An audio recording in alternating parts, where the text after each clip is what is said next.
네, 우리 칭찬 세례 먼저 하도록 하겠습니다. 우리 옆에 분들에게 우리 지난주에 해보셨죠? 네, 외모 칭찬을 해야 되는 겁니다. 우리 남자분들에게는 잘생기셨습니다. 멋집니다. 여자분들은 아름답습니다. 예쁩니다. 자, 이렇게 외모 칭찬 하도록 하겠습니다.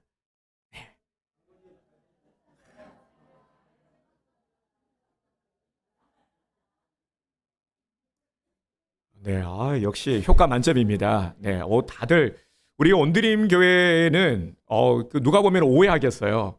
우리 교회 성도들을 외모로 성도를 받느냐 오해할 것 같습니다. 정말 대한민국 최고의 미남 미녀들이 온드림 교회에 있다라고 저는 자부합니다.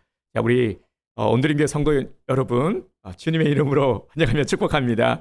자, 우리 이렇게 또 인사하겠습니다. 당신은 하나님의 언약 안에 있는 축복의 통로입니다. 당신은 하나님의 언약 안에 있는 축복의 통로입니다. 네, 아멘.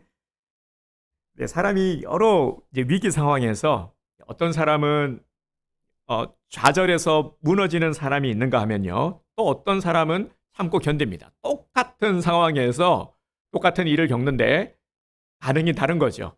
어떤 사람은 막 불평하고 나는 못하겠다 포기해버리지만 또 어떤 사람은 그래도 힘들지만 내가 한번 감당해 보겠다.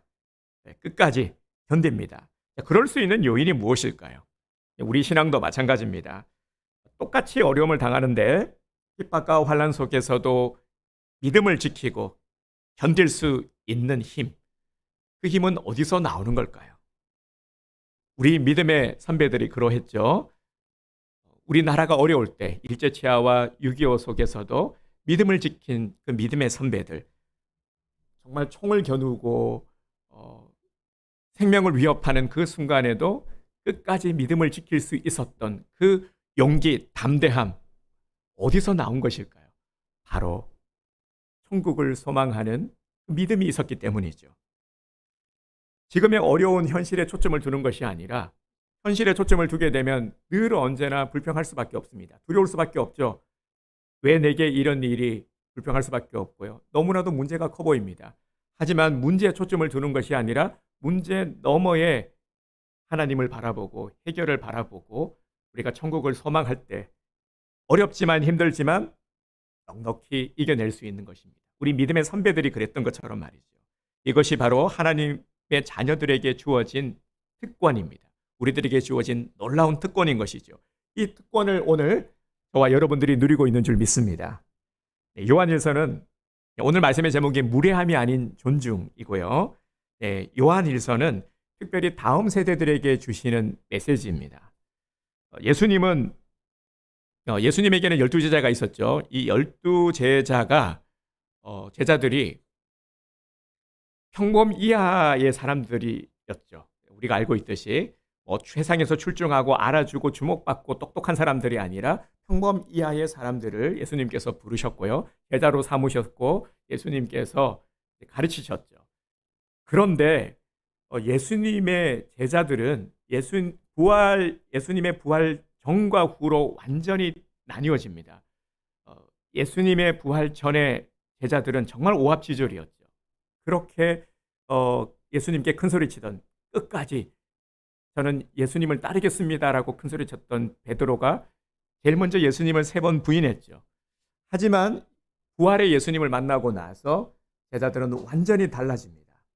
그래서 대부분의 사도들이요 순교를 당하거나 죽임을 당했습니다. 사도와 그 사도들의 제자, 속사도라고 하는데 이 속사도들에 있어서도 마찬가지입니다. 대부분 죽거나 순교를 했죠. 그러다 보니까 이 세대는 그 다음 이어지는 신앙의 세대들을 보면요, 약간의 신앙의 정체기가 일어나고 초대 교회 때 이뤘던 엄청난 이 부흥과 은혜의 감격, 이런 것들이 사라졌습니다.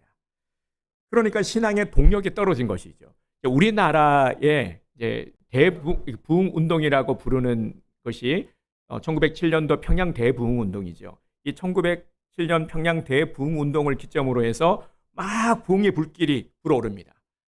그래서 계속해서 교회가 세워지고 부흥하고 하면서 이것이 1990년까지 이어지다가 밀레니엄이 2000년이죠. 밀레니엄 시대라 부르는. 근데 이제 2000년에 들어서면서 교회가 쇠락하게 되죠. 비슷한 흐름인 것 같습니다. 막 부흥기가 지속이 되면은 일어나면 부흥기가 계속 이어지면 좋겠지만 그렇지 않더라는 것이죠. 이 부흥의 그 운동기를 지나서 지금은 또 좀 침체된, 그러면서 코로나라는 직격탄을 맞으면서 다시 이제 꿈틀거리고 있죠. 우리 한국교회가 다시 주님 앞에 서기 위해 회개 운동과 함께 다시 이제 부흥 운동을 벌이고 있는 시점입니다. 그 중심이 되는 교회가 어느 교회입니까? 그렇죠. 진짜 훌륭하다. 네. 이거 알면은 뭐 오늘 설교 그만해도 될 것 같아요. 우리 온드림 교회죠. 그 중심 주역 바로 나임을 잊지 마시기 바랍니다. 다른 누군가가 아니라요. 하나님께서 누구를 부르셨어요? 나를 부르신 거예요. 하나님에게 있어서는 누가 제일 소중한 사람입니까? 나예요. 다른 누가 이러는 거는 양보하는 게 아니에요. 하나님의 은혜와 복은 양보하고 뺏기는 것이 아닙니다. 하나님은 나를 부르셨고 나를 존귀하게 여기시고 나를 사용하기를 원하시는 거거든요. 그래서 다시 세우기 위해 나를 부르신 겁니다. 하나님은 나를 부르셨어요. 나를 향한 하나님의 뜻, 목적하심이 있는 거예요. 이걸 알아야 되는 것입니다. 이 소중함을, 이 귀한 것임을. 그래서 나를 사용하기 위해서 주님은 내게 직분을 주시는 겁니다. 직분은 일을 맡은 자, 앞에 생략된 게 뭡니까? 하나님의 일을 맡은 자예요. 그래서 귀한 겁니다. 이거는 막 내가 저는 사양할게요. 이런 성격이 아니에요. 하나님의 은혜의 복을 이렇게 들이미는데 사용하는 거하고 똑같은 거죠. 엄청 복된 겁니다. 사모해야 되는 거고요. 이거는 쟁취해야 되는 거예요. 제가 항상 직분을 얘기하면서요.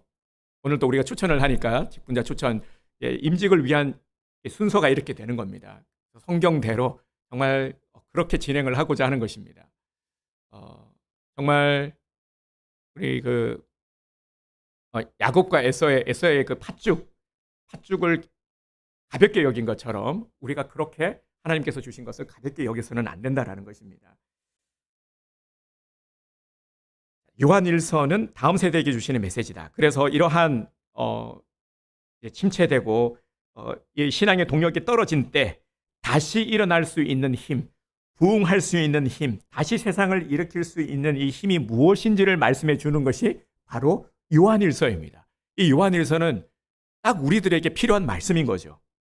10절을 보겠습니다. 이러므로 하나님의 자녀들과 마귀의 자녀들이 드러나나니 무릇 의를 행하지 아니하는 자나 또는 그 형제를 사랑하지 아니하는 자는 하나님께 속하지 아니하니라. 아멘. 10절의 말씀을 보면 조금 아리송합니다. 앞부분을 다시 한번 볼까요? 하나님의 자녀들과 마귀의 자녀들이 드러나나니. 여러분 어떻습니까? 어떤 느낌입니까? 하나님의 자녀들과 마귀의 자녀들이 드러난다 말씀하고 있습니다. 여기서 이해되지 않는 부분이 있죠. 하나님의 자녀들 그리고 마귀의 자녀들, 이거 어떻게 구분하냐는 거죠. 주변 사람들을 볼 때 저 사람은 하나님의 자녀이고 저 사람은 마귀의 자녀, 뭐 이렇게 구분할 수 있는 겁니까? 갑자기 재미난 기억이 하나 떠오르는데요. 이제 스승님 목사님의 어머니가, 이분이 아주 좀 독특하신 분인데요. 어머니가 무당이셨어요. 그러니까 참 우여곡절이 많았겠죠, 그죠? 어머니가 한때 신내림을 받았다라는 그 무당이었고, 이 아들이 그래서 어머니 때문에, 근데 이 아들은 우리 스승님 목사님은 학생 때, 그러니까 뭐 오늘처럼 우리 학생회 나오면서 이렇게 예수님을 믿게 되고 너무 교회가 좋아가지고 교회에서 살다시피 한, 그러면서 엄청난 핍박,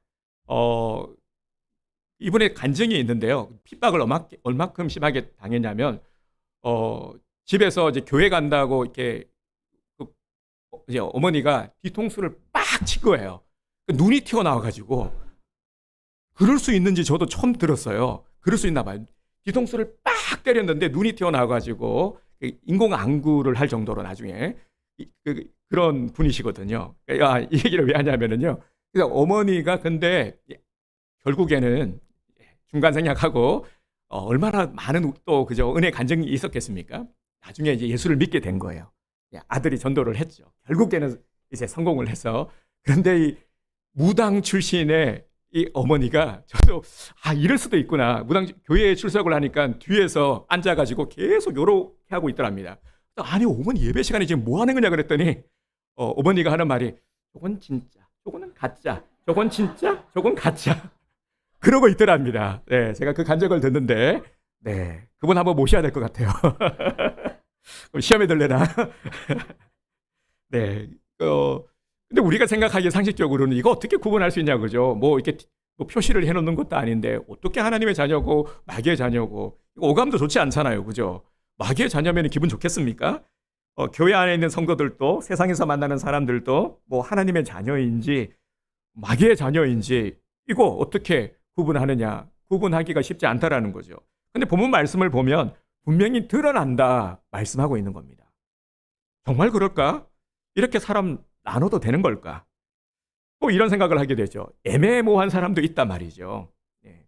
우리 성도님들이 보면은 좋아하는 게 있죠. 적당히 중간만 가자. 신앙에 있어서도 이 적당히 중간만 이런 마음을 가지고 있는 분이 있단 말이죠. 그래서 내가 하나님의 자녀라고 자신 있게 말할 수는 없지만 그렇다고 나는 죽어도 절대 나는 마귀의 자녀는 아니야. 이거는 자신이 있어. 이렇게 말씀하시는 분들이 있거든요. 그런데 오늘 이런 말씀을 보면서요. 항상 그렇지만 말씀이 우리에게 때로는 은혜로 다가오기는 하지만 어떨 때는 한 구절 때문에 마음이 좀 불편함을 느낄 때도 있단 말이죠. 뭐지? 내가 마귀의 자녀라는 거야? 뭐 이런 불편함을 느낀다면은 이거는 대단히 긍정적인 작용입니다. 말씀을 통해서 내 마음의 불편함을 느끼면은 작용을 하고 있는 것이죠. 그래서 이것이 무엇인지, 무엇 때문에 내가 불편한지를 말씀에 귀를 기울이면서 혹은 기도하면서 이걸 깨달아야 하는 것입니다. 성경은 분명히 하나님의 자녀와 마귀의 자녀 이 둘을 이야기하고 있습니다. 다른 것은 없어요. 중간지대는 없습니다.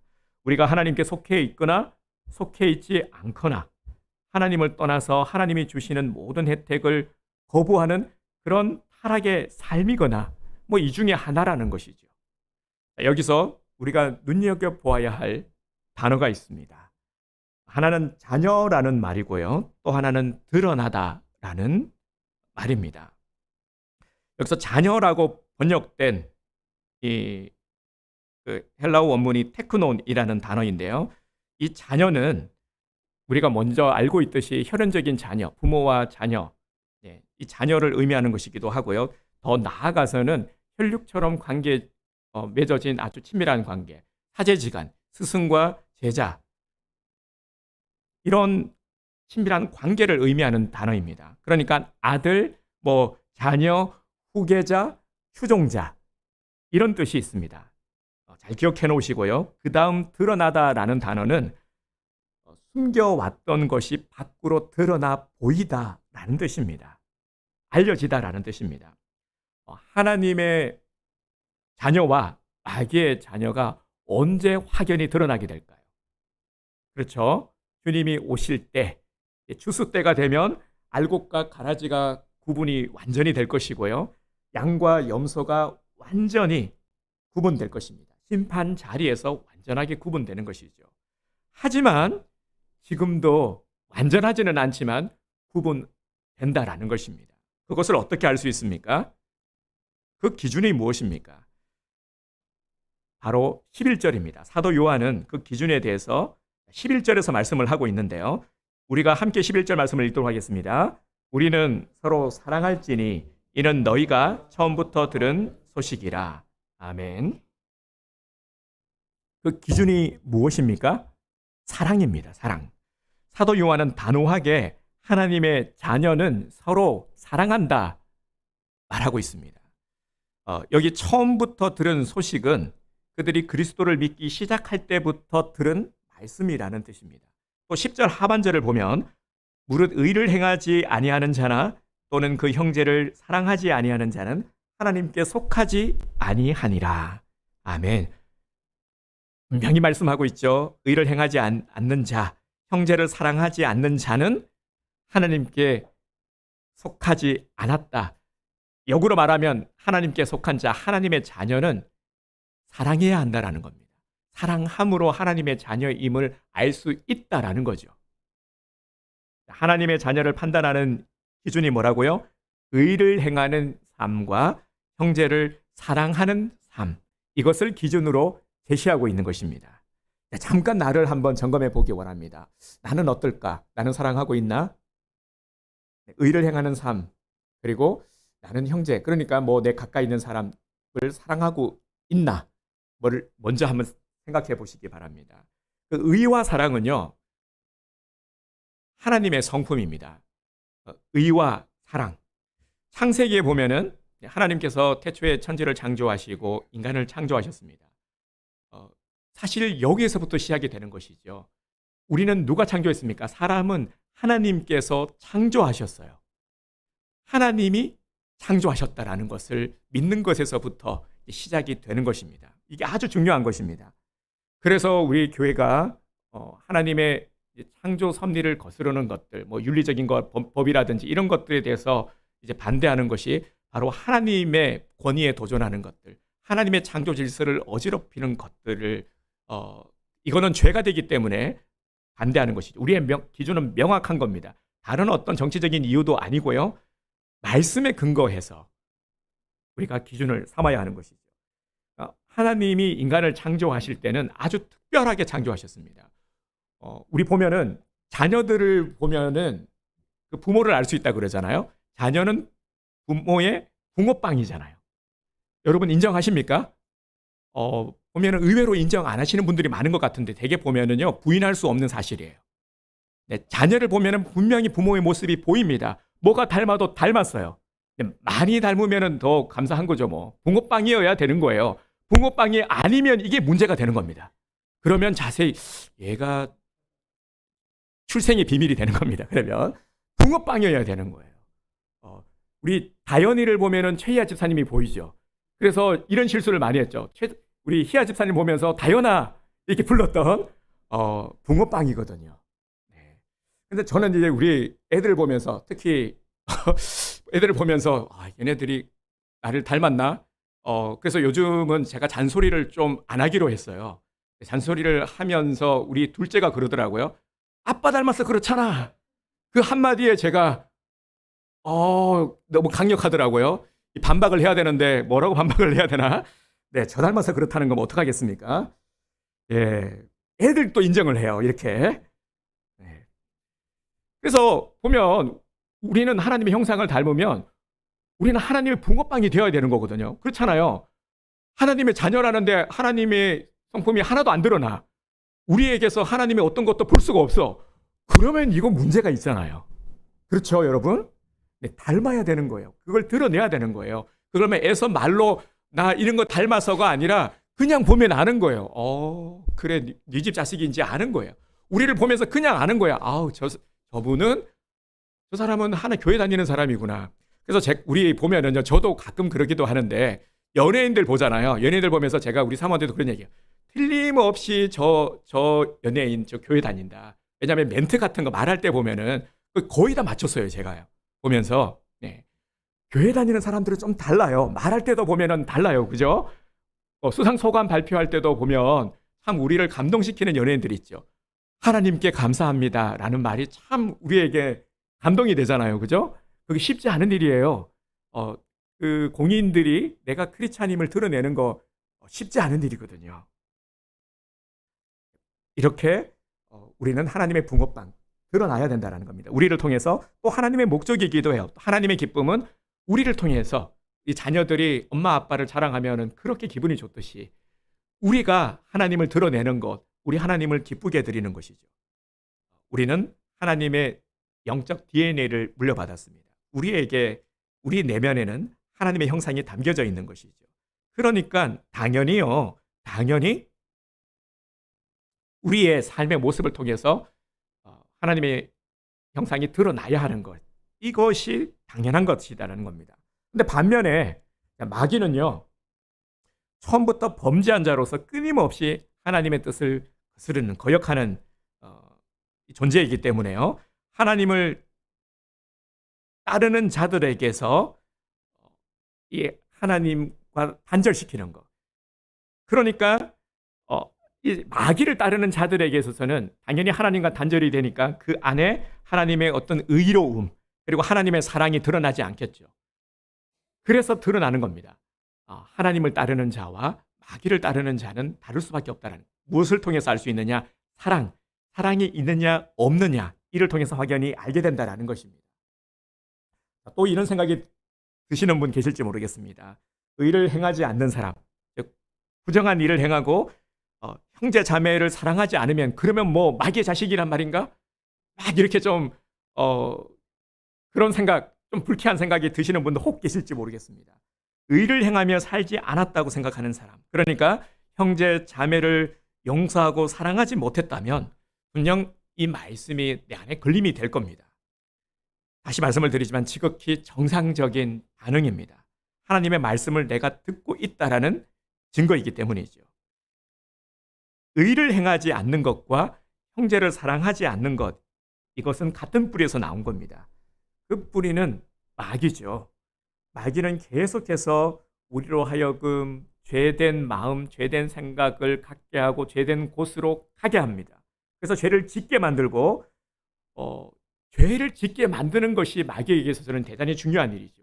아담과 하와가 죄를 지으면서 두려워하고 그때부터 숨고 그때부터 부정적인 마음을 갖게 되지 않았습니까? 죄를 짓게 만들면은요, 계속해서 부정한 일을 하게 하고 의롭지 못하게 되고 미워하게 되고 사랑하지 못하게 되는 겁니다. 이것이 마귀가 하는 일이죠. 우리에게 가장 중요한 것은요, 그렇기 때문에 내가 누구인가 하는 이 정체성을 잊지 말아야 되는 것입니다. 내가 누구인가. 그래서 우리가 말씀을 시작할 때도 항상 당신은 하나님의 언약 안에 있는 축복의 통로입니다, 이렇게 인사를 하죠. 내가 누구인지를 잊지 말아야 되는 겁니다. 나는 하나님의 형상을 닮은 거룩한 하나님의 자녀, 하나님의 사랑받는 자, 언약 백성이에요. 이걸 또 다른 말로 언약 백성이죠. 내가 누구인지를 알면은요, 어떻게 행동해야 되는지를 압니다. 내가 무엇을 해야 되는지를 알게 돼요. 내가 누구인지를 알면 말이죠.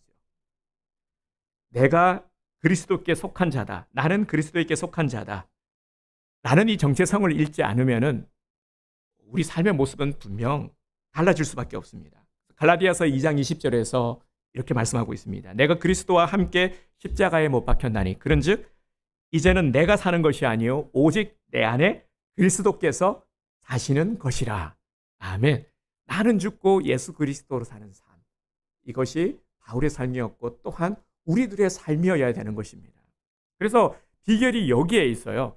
항상 우리는 습관적으로 어떤 일에 앞서서 내 능력, 내 지식, 내가 가진 역량을 먼저 생각합니다. 어떤 일이 주어지면은 나는 저거를 지금 할 수 있는 여건도 안 되고 할 수 있는 감당할 만한 것도 안 되고 뭐 할 수가 없어. 이런 계산을 하게 되죠. 그런데 내 능력이 아니라 우리가 어떤 일을 함에 있어서도 내 능력, 내 지식이 아니라 예수 그리스도가 내 안에 계시기만 하면 예수 그리스도가 나를 주장하게 되고 주장하심으로 말미암아 저절로 되는 것이죠. 내가 하는 게 아니라 예수 그리스도가 일하시기 때문에요. 이것이 그 비결인 겁니다. 그러니까 내가 무엇인가를 하려고 증명하려고 애씀이 아니라 우리는 단지 그냥 예수님을 생각하는 거예요. 예수님을 생각하면서 예수님으로 인해서 그냥 합당한 삶을 살아가려고 애쓰는 거죠. 막 애써 뭔가를 해결해야 되겠다, 내가 해야 되겠다 하지 않는 겁니다. 그런데 되는 거예요. 그런데 할 수 있는 거예요. 내가 아니라 예수님께서 일하시기 때문에요. 이것이 우리의 능력인 것입니다. 그래서 그리스도인으로서요, 이렇게 정체성을 날마다 우리가 확인한다면 우리는 의의 길, 의로운 길을 갈 수 있게 되는 것입니다. 무엇이 최선의 길이냐? 우리 그리스도인들의 대답은 한결같아야 합니다. 하나님께서 이끄시는 그 길, 의의 길, 진리의 길이 우리에게 있어서는 항상 최선의 길이 되는 것이죠. 내가 잘나서 똑똑해서 의로운 길을 선택할 수 있는 것도 아니고요. 내가 뭔가를 할 수 있는 것도 아닙니다. 우리 안에 의로운 분이 계시기 때문에 그분과 동행하기만 하면 의로운 길을 가게 되는 것이죠. 그래서 성경이 강조하는 것이 바로 동행 아니겠습니까? 친밀한 동행을 이루어가는 것. 이걸 계속해서 강조하는 거죠. 이것이 비결이기 때문입니다. 우리에게 있어서 가장 중요한 정체성은 바로 내가 하나님의 사랑받는 자녀라는 사실을 잊지 않는 것입니다. 이걸 아는 것이죠. 그리고 이걸 간직한 채로 살아가는 것입니다. 내가 누구라고요? 하나님의 사랑받는 자녀다. 우리 스스로 한번 우리 대답해 보겠습니다. 따라서 하겠습니다. 나는 하나님의 사랑받는 자녀다. 아멘. 네. 입술을 통해서 이것을 선포하는 것이 대단히 중요합니다. 그래서 신앙은요, 말씀을 읽을 때도 집중이 잘 안 되고 그럴 때는 소리내서 읽으라고 말씀을 제가 드리는데요. 이렇게 선포하는 거예요. 분명히 보면은 울적하고 슬플 때 있죠. 그죠? 뭔가 좀 마음이 울적할 때가 있을 겁니다. 그럴 때 뭘 해야 됩니까? 우리 그리스도인들이 그럴 때 해야 되는 거, 네, 이론적으로는 알고 있지만 잘 안 되죠. 그죠? 제일 좋은 방법은요, 이렇게 선포하는 겁니다. 나는 하나님의 사랑받는 자녀다. 사랑받는 자녀다. 뭔가 좀 연약해지고요, 의기소침해질 때가 있어요. 그럴 때는 이렇게 선포하고 기도하는 겁니다. 기도가 잘 되지 않을 때, 마음이 어수선할 때는 그냥 선포하기만 해도 되는 겁니다. 나는 하나님의 사랑받는 자녀다. 나는 하나님의 능력의 종이다. 나는 주님 안에서 무엇이든지 할 수 없다. 나는 할 수 없지만 주님이 되게 하신다. 나는 능력이 없지만 주님이 나를 되게 하신다. 주님이 나를 살리신다. 이렇게 계속 선포하시기 바랍니다. 믿음으로 선포하는 거예요. 되든 안 되든 말을 잘해야 되는데, 네, 그게 중요한 게 아니라요, 주님을 바라보고 의지하는 나의 태도 자세가 중요한 것입니다. 네, 그래서 우리가 살아가면서 다시 말씀을 드리지만 내가 누구인지를 아는 것, 내 정체성을 분명히 인식하고 사는 것, 이것보다 더 중요한 일은 없다 하는 것을 꼭 잘 새기시기를 바랍니다. 미국 스탠퍼드 대학에요, 제임스 마치라는 교수님이 있습니다. 이분이요, 발표를 했는데요, 사람들이 중요한 선택을 할 때 두 가지 서로 다른 기준을 갖는다라는 것을 제시했습니다. 이분은 행동과 의사 결정에 대한 전문가인데, 사람들이 선택의 결정을 내릴 때 둘 중 하나를 선택한다라고 말합니다.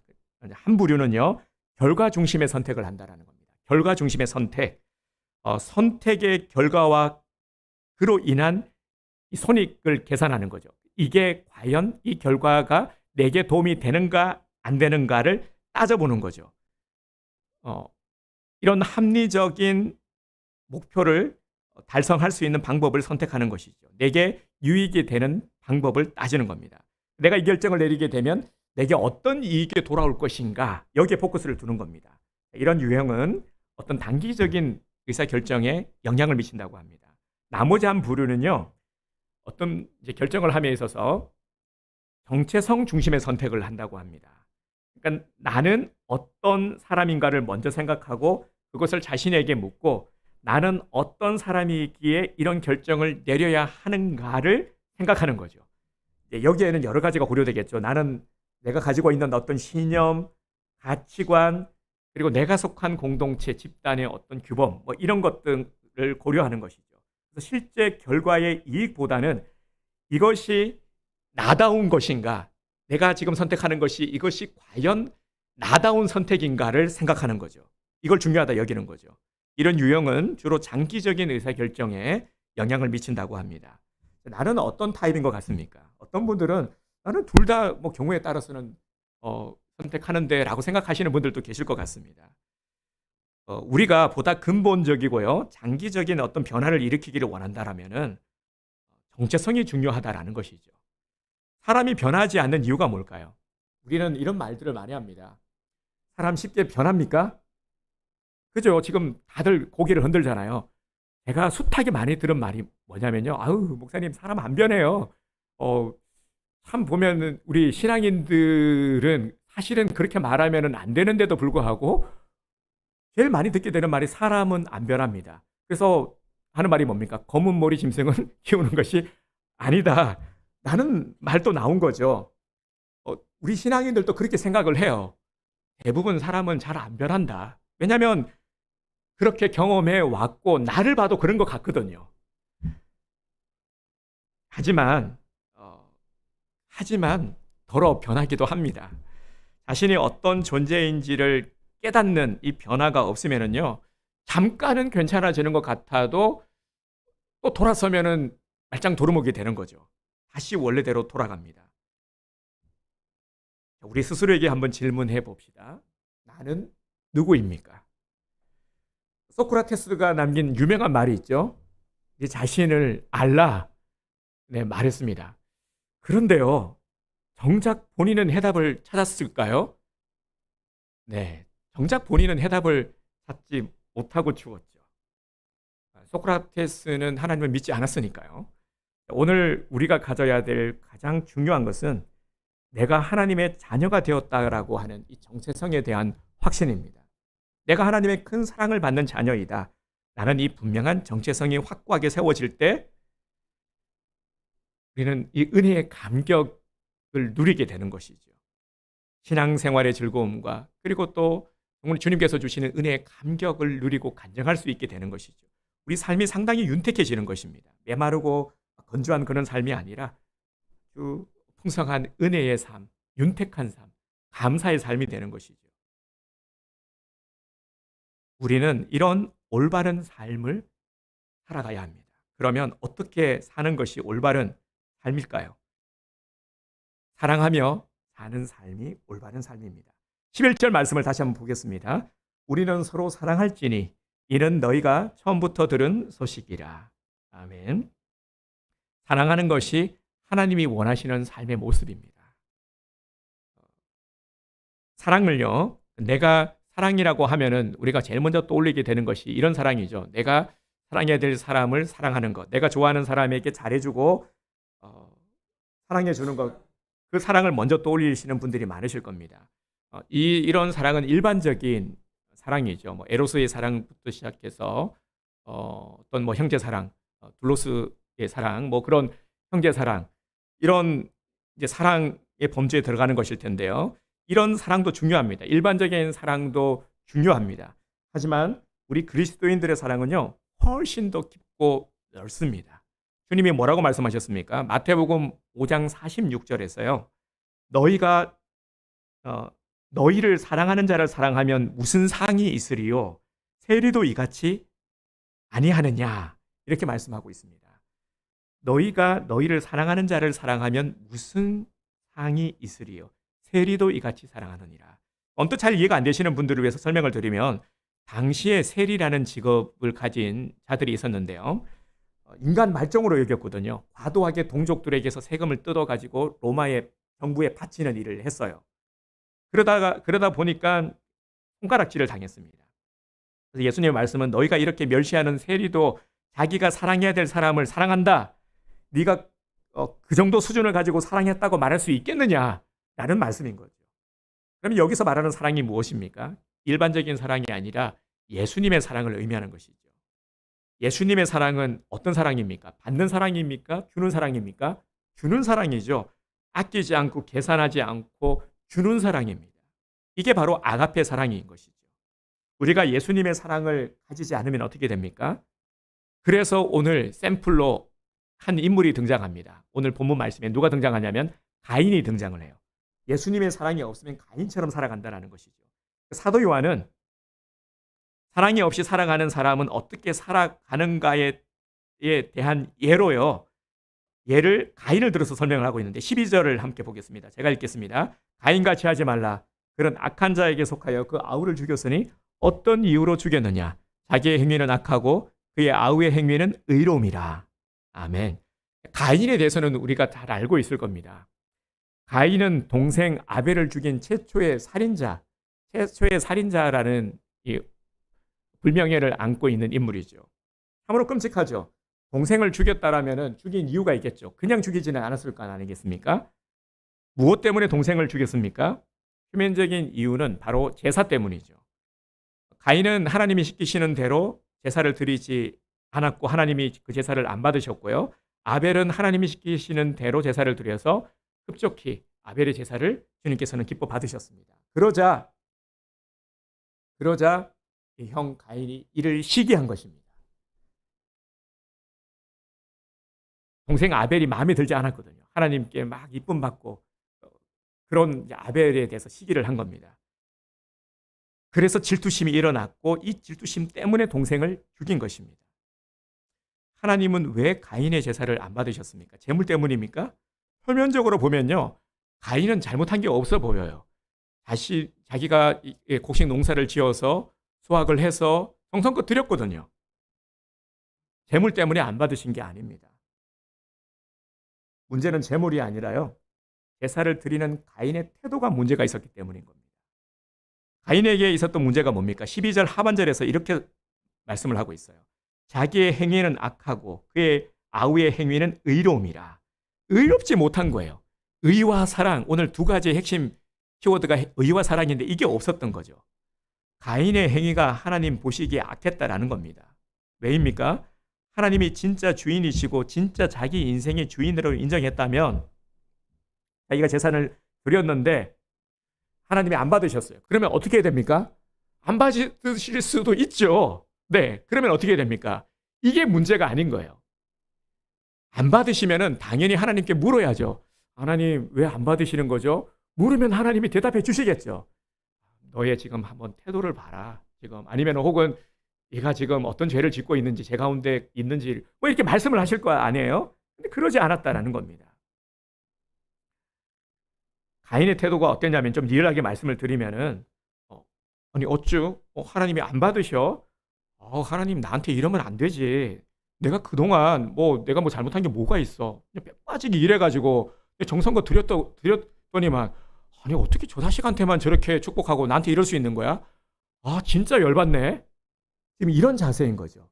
그러니까 가인은 뭡니까? 하나님에 대해서 무례한 겁니다. 무례한 거예요. 성경은 뭐라고 말씀하고 있습니까? 자기의 행위는 악하고 무례한 거죠. 오늘 우리가 무엇을 결심해야 됩니까? 사랑의 본질을 따라 살아가야 하는 것이죠. 요한일서가 계속 강조하고 있는 사랑의 본질이 뭡니까? 우리 고린도전서 13장의 말씀의 찬양이 오늘 우리가 함께 부를 찬양인데요. 사랑은 오래 참고, 그죠? 사랑은 언제나 오래 참고, 사랑은 언제나 온유하며, 사랑은 시기하지 않으며, 사랑도 교만도 아니하며. 그 다음 가사가 중요합니다. 오늘 말씀의 제목이기도 한데요. 뭡니까? 사랑은 무례히 내행치 않고 자기의 유익을 구하지 않고. 사랑의 본질이 뭐냐면요. 무례히 행하지 않는 겁니다. 사랑은 상대방에게 무례하지 않고 존중하는 겁니다. 하나님의 자녀는 서로 존중함으로 하나님의 자녀됨을 나타내는 것이죠. 가족도 이웃도 하나님도 진심으로 존중하는 겁니다. 무례하지 않는 거예요. 하나님을 진심으로 존중하니까 마음을 다해서 예배 드리는 겁니다. 그래서 아벨의 마음을 다해 정성을 드린 이 제사를 주님께서 기뻐 받으셨던 겁니다. 아벨에게 있지만 가인에게는 없었던 것이 바로 이것이죠. 배려받을 생각을 하는 것이 아니라 그냥 배려하는 겁니다. 계산하지 않는 것. 이것이 사랑의 본질입니다. 하나님을 사랑하고 이웃을 진심으로 사랑할 때 그것이 바로 하나님 사랑의 징표가 되는 겁니다. 여러분, 그래서요 우리가 실천할 것이 무엇이냐? 하나님께서 주신 그 큰 계명 두 가지가 뭡니까? 하나님 사랑하는 것과 이웃을 사랑하는 것이죠. 이게 제일 중요한 것입니다. 두 가지가요. 그래서 이것을 기억하면서요 우리가 실천해야 될 것이 뭐냐면 멀리가 아니라요. 어떤 분들은 이런 분들이 있어요. 제가 한 여집사님에게 얘기를 들었는데 남편이 집에서는 아무것도 안 한다는 겁니다. 리모컨 잡고 TV 들어누워서 먹고 TV 보고 자고 이것밖에 아니에요. 아무것도 청소도 안 하고 아무것도 안 한다는 겁니다. 그런데 깜짝 놀란 게 직장 생활을 하는 모습을 보니까 깜짝 놀랐다는 거예요. 그렇게 삭삭하고 성실하고 밝고 그럴 수 없다라는 거예요. 그 모습을 보면서 충격을 받았다는 거죠. 저거는 정말 내 남편 맞나? 집에서는 180도 다른 모습으로 이러고 있는데 이런 모습은 가까이 있는 사람들에게 충격과 실망과 상처를 주게 되죠. 그래서 사랑의 실천은요 남에게서 아니 멀리 있는 사람에게서가 아니라 내 가까이 있는 사람에게서부터 시작을 하는 겁니다. 그래서 항상 실천은 내 가까이 있는 사람부터 시작을 하자. 제일 가까이 있는 사람이 누굴까 떠올려 보세요. 제일 가까이 있는 사람, 제일 가까이에 있는 강아지 말고 사람 말하는 겁니다. 제일 가까이 있는 가족들, 내가 사랑해야 될 이들을 사랑하지 못하면서 보이지 않는 하나님을 내가 어떻게 사랑한다 말할 수 있는가? 그렇지 않습니까, 여러분?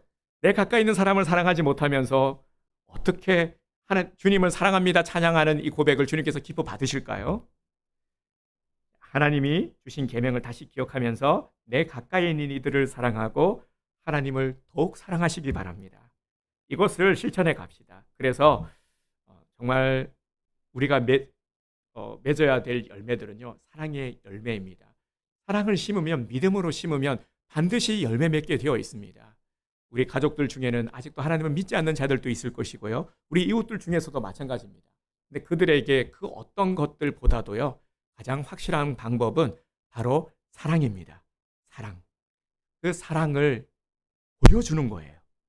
그 사랑을 나의 모습을 통해서 보여줘서 사랑의 열매를 맺게 되기를 주님의 이름으로 축복합니다.